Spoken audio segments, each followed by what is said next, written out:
kind of transitioning into doing more global work.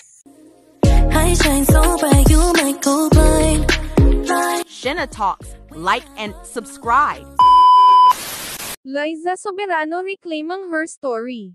In this exclusive question and answer for El Oficial Philippines cover shoot, the actress talks about breaking out of her shell and being unapologetically true herself.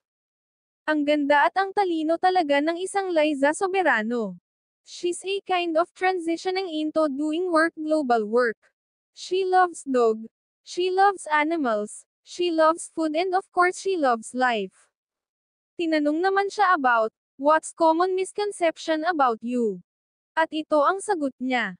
A common misconception that people have of me, I guess is that, I think that they think I'm not capable of doing things on my own. I think it's because I've been working since a very young age and I was always surrounded by adults and managed by different people, so people think that I am just a follower, but no, I actually have a mind of my own and I'm very opinionated and I'm very particular about the way I do things, so people can do shocked whenever I go into business meeting with them. I guess the number one thing that they say is they're shocked by how smart I am, which I find very flattering, and how articulate I am.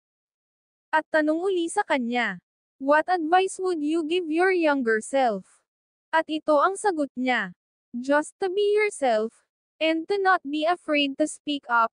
I think, growing up, I will always trying to find the right balance, my American and Filipino culture, or we don't like to be honest about the way we feel about things, because we don't want disrespect people or hurt their feelings, but I find that in the long run, not to honest about things, that's when you start ruining relationships, or people start thinking that you know you're not truthful. Napaka-smart talaga ni Liza Soberano. Bawat tanong ay may sagot talaga siya dito. To be yourself and to not Thank you for watching.